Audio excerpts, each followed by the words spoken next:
आपदा बढ़ी है। नदी में शव मिलते जा रहे हैं।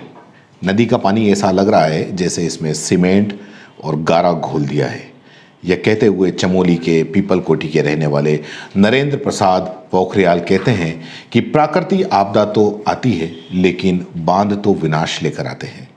रविवार 7 फरवरी की सुबह चमोली में विष्णुप्रयाग बद्रीनाथ से करीब 20 किलोमीटर नीचे तपोवन गांव के पास ग्लेशियर टूटने की सूचना मिली। स्थानीय लोगों ने इसके वीडियो भी बनाए और सोशल मीडिया पर साझा किए।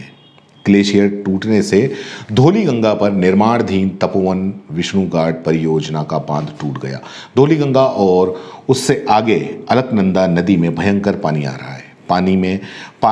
नदी में पानी का ये रौद्र देखकर लोगों को वर्ष 2013 की आपदा का डर सताने लगा है।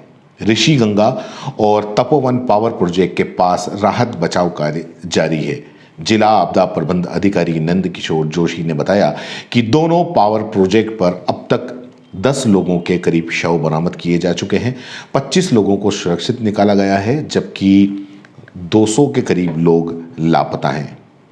चाहे प्रलय आए, आपदाएं आए, लेकिन इनके बाद में जो सवाल रह जाता है कि आखिर क्यों हुआ। और अभी भी यही सवाल बना हुआ है कि आखिर रविवार को ये प्रलय क्यों आया। प्रलय की जहां शुरुआत हुई वो काफी ऊपर है, दूरस्थ इलाका है। तो उसका मतलब ये कि अभी तक किसी के पास इस सवाल का जवाब स्पष्ट नहीं होगा कि ये प्रलय क्यों हुआ। विशेषज्ञों की राय से हम इसको समझने की कोशिश करते हैं कि आखिर ये क्यों हुआ। ग्लेशियरों पर शोध करने वाले विशेषज्ञों के मुताबिक हिमालय के इस हिस्से में ही 1000 से अधिक ग्लेशियर हैं।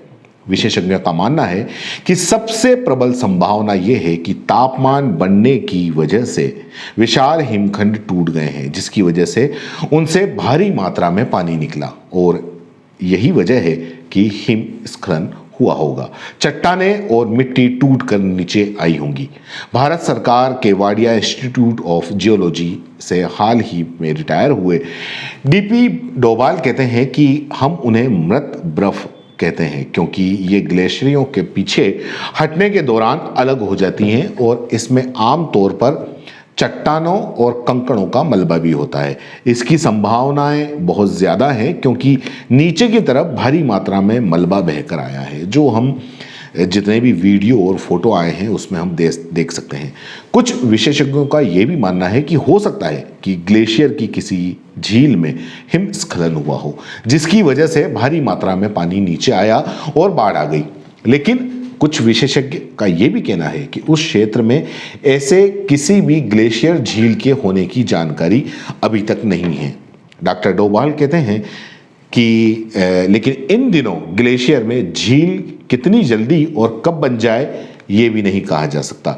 हिंदू कुश हिमालय क्षेत्र में ग्लोबल वार्मिंग की वजह से बढ़ रहे तापमान के कारण ग्लेशियर पिघल रही है, जिसकी वजह से ग्लेशियर झीलें जो हैं वो खतरनाक विस्तार ले रही हैं। कई नई झीलें भी बन गई हैं। जब उनका जल स्तर खतरनाक बिंदु पर पहुंच जाता है तो वो अपनी सरहदों को लांघ देती हैं और रास्ते में जो आता है उसको बहाकर ले जाती हैं। इसमें रास्ते में आने वाले बस्तियों और सड़क और पुल जैसे जो आधारभूत ढांचे भी होते हैं उनको भी बहा कर ले जाते हैं। हाल के सालों में इस क्षेत्र में जहां पर यह प्रलय आया, ऐसी कई घटनाएं हो चुकी हैं। एक संभावना यह भी है कि हिमस्खलन और भूस्खलन होने की वजह से नदी कुछ समय से जाम हो गई होगी और जल स्तर बढ़ने की वजह से अचानक भारी मात्रा में पानी छूट गया होगा।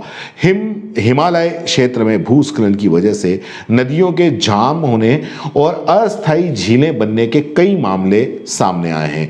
बाद में ये झीलें जो मानव बस्तियां हैं जहां पर लोग रहते हैं, पुलों और हाइड्रो पावर प्रोजेक्ट जैसे अहम इंफ्रास्ट्रक्चर को बहा कर ले जाती हैं।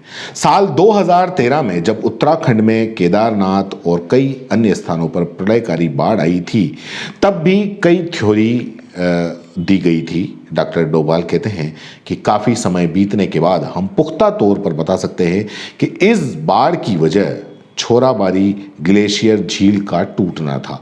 उत्तराखंड के अधिकारियों का कहना है कि धौलीगंगा नदी में बाढ़ क्यों आई है, इसका पता लगाने के लिए विशेषज्ञों का दल भेजा जा रहा है और जैसे ही इसकी कुछ भी अपडेट आएगी हम आपको ज़रूर बताएंगे।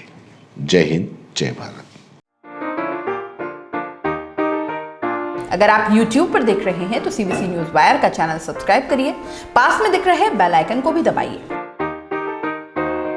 ताकि जब भी हम आपके लिए कोई खबर, कोई जानकारी लेकर आए तो सबसे पहले आपके पास नोटिफिकेशन पहुंचे।